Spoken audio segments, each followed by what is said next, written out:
جب محدث اعظم ہند سے مرید ہوئے تو محدث اعظم بیل گاڑی میں چلتے تھے دادا حضور خالی پیر دوڑتے تھے پیچھے پیچھے. محدث اعظم ہند نے فرمایا یعقوب ایسے چلنے سے نہیں چلے گا, چلا کشی کرنا ہے. میرے دادا حضور کے ماموں چودھری صاحب تھے, انہوں نے کہا حضور چلا کشی کیسے؟ تو پھر کہا گیا کہ قبر کھود کر قبر کے اندر ایک چوکی رکھی ہے, اس کے بعد تاکہ وہاں پر بیٹھ کر یا کھڑے ہو کر نماز پڑھ سکے, اور قبر کو بند کر دینا ہے. 40 دن کے بعد اس کو نکالا جائے گا. لوگ حیران ہیں, 40 دن قبر کے اندر زندہ کیسے رہتے ہیں؟ حیرانی کی بات ہے کہ نہیں؟ لیکن دادا حضور ڈر گئے. کچھ دن بعد کچھ معاملہ ہوا, خواب میں دیکھا محدث اعظم کہتے ہیں بیٹا میں نے تمہیں کہا نا تمہیں وہ کرنا ہی ہے, نہیں تو تمہاری مصیبت پیچھا نہیں چھوڑی. پھر دادا حضور نے ماموں کو بلایا, چودھری صاحب کو, کہ ماموں ایسا معاملہ ہے. تو ماموں نے کہا کہ حضور نے فرمایا تمہیں ویسا کرنا ہے. دادا حضور نے فیصلہ کر لیا قبر کے اندر جانا ہے. لوگ آتے گئے, ہجوم بڑھتی گئی, لوگ حیران کہ زندہ قبر میں کیسے رہیں گے. دادا حضور احرام پہن کر کفن پہن کر اندر گئے, دفنا دیا گیا. پھر 41 دن کے بعد زندہ صحیح سلامت نکالا گیا. بولو سبحان اللہ, یہ کرامت ہے محدث اعظم. اور پھر وہاں سے نکل کر دادا حضور نے فقیری اختیار کی, اپنی زمین جائیداد اپنی دولت سب کچھ لٹا کر فقیری اختیار کی. اور اس کے بعد سے ہم لوگ چشتی سے اشرفی بھی لکھتے ہیں. اب آپ کہیں گے کہ آپ سید ہیں یا نہیں؟ سید ہمارے پاس نسب نامہ بھی ہے, ہم لوگ سید بھی ہیں, لیکن آپ لوگوں سے میں گزارش کروں گا کہ کہیں بھی کبھی بھی یہ نہ کہیے کہ بایزید اشرفی سید ہے. سید صاحب آئے تھے, کیوں؟ اس لیے کہ میرے دادا حضور کا فرمان یہ ہے کہ تم اپنے آپ کو سید نہ کہنا, سید کی وجہ سے تعظیم و تکریم لوگوں سے نہ لینا. اور دوسری بات ہے کہ نسب نامہ عراق کے بعد سے چلنے کی وجہ سے وہ غائب ہو چکی تھی.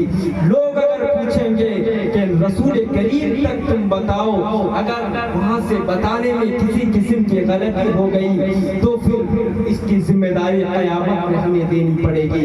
اسی لیے دادا حضور نے کہا عراق تک نسب نامہ تمہارے پاس حفاظت ہے, تم یہی تک رکھنا, اور کبھی بھی اپنے آپ کو سید نہ لکھنا, سید نہ بولنا. اور الحمدللہ ہم نہ سید لکھتے ہیں, نہ سید بولتے ہیں, نہ لوگوں کو بولنے دیتے ہیں. اللہ رب کریم اپنے آپ کو حفاظت کرنے کی توفیق عطا فرمائے, اور اپنے اندر کی تمام غرور و تکبر کو مٹانے کی توفیق عطا فرمائے. آمین بجاہ سید المرسلین. اب اگر آپ کہیں گے کہ آپ اشرفی ہیں تو میں کہوں گا بالکل سیل کے ساتھ, نشان کے ساتھ, چھپے کے ساتھ. اگر کوئی کہے گا کہ آپ اشرفی نہیں ہیں تو میں پورا سین سپڑ کے ساتھ دلیل کے ساتھ آپ کو دکھا دوں گا انشاءاللہ. الحمدللہ آپ اشرفی ہیں, آپ چشتی ہیں, آپ قادری ہیں, آپ برکاتی ہیں, آپ نوری ہیں, آپ رضوی ہیں, آپ کلیمی ہیں, آپ ویسی ہیں, آپ ویسی ہیں, آپ مداری ہیں, آپ چشتی ہیں. آپ جس بھی خاندان کے ہو, ہم سب سے پہلے سب سے پہلے ہم ایک ہیں. یہ تمام ندیاں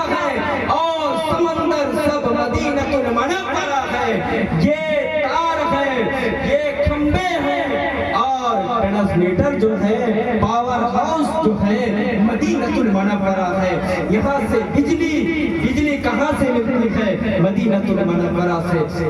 اور میں اپنے آپ کو خوش نصیب مانتا ہوں کہ میں اشرفی ہوں، کیونکہ یہ اشرفی سلسلہ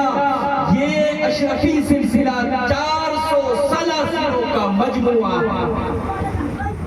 یعنی اگر کوئی سلسلہ اشرفیہ میں بیعت ہو جائے، وہ 400 سلاسلوں کے فیوض و برکات سے سرفراز ہوتا رہے گا.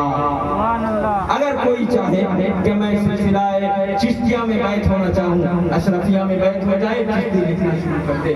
اگر کوئی برکاتی لکھنا چاہے، وہ لکھنا شروع کر دے. اگر کسی بھی سلسلے کا ہو، اگر وہ اشرفیہ میں داخل ہو جائے تو وہ نسب، وہ لقب لگا سکتا ہے، قادری، جو بھی ہو. اب اگر کوئی مجھ سے مرید ہو تو مجھ سے مرید ہونا، میرے پاس کچھ بھی نہیں، میں گنہگار ہوں، سیاہکار ہوں، بدکار ہوں، لیکن میرے پاس جو خلافت ہے، یہ خلافت میرے باپ سے شیخ الاسلام سید مدنی اشرفی تک، سید مدنی سے آپ کے آبا و اجداد سید مختار اشرف تک، ان کے ماموں پیر مختار اشرف، وہاں سے حضرت غوث اعظم سے مولا علی سے رسول کریم تک میں گنہگار ہو سکتا ہوں. لیکن یہ جو کرنٹ ہے، یہ جو بجلی ہے، اس کے جو فیوض و برکات ہے، وہ میرے مریدوں کو ملتا ہے. کیونکہ یہ جو تار ہے، یہ جو ویار ہے، یہ جو رسی ہے، یہ منقطع نہیں ہے. کسی بھی سلسلے میں داخل ہونے سے پہلے یہ چیک کیجئے گا کہ کہیں سے وہ کٹا ہوا تو نہیں، کوئی پیر بیچ میں کافر تو نہیں ہو گیا، گمراہ تو نہیں ہو گیا. یہ یاد کر لیجئے گا. پیر ہونے کے لیے 4 شرائط ہیں. میں بتا دوں، پیر آپ کے یہاں بہت ہیں، میں کسی کے خلاف نہیں کہوں گا. اللہ سب کی حفاظت فرمائے، سب کو برحق رکھے. لیکن پیر ہونے کے لیے 4 شرائط ہیں. ایک ہے عقائد میں درست ہونا، عقیدہ درست ہو، اور دوسری اتنا علم ہو کہ وہ کتاب سے مسائل کے حل نکال سکے، اور علل اعلان گنہگار، یعنی فاسق کے معلن نہ ہو، علل اعلان گناہ نہ کرے. چھپی ہوئی گناہ تو ہم دیکھیں گے نہیں، لیکن اعلانیہ گناہ نہ کرے. اور چوتھی جو ہے، یہ سب سے بہتر ہے، یہ ضروری ہے کہ یہ جو سلسلہ رسول کریم سے مجھ تک یا کسی بھی پیر تک کہیں پر منقطع نہ ہو، کہیں پر کٹا ہوا نہ ہو. یہ 4 آپ یاد رکھیے گا. کسی سے مرید ہونے سے پہلے ضرور چیک کر لیجیے گا. اللہ کریم ہم سب کو کامل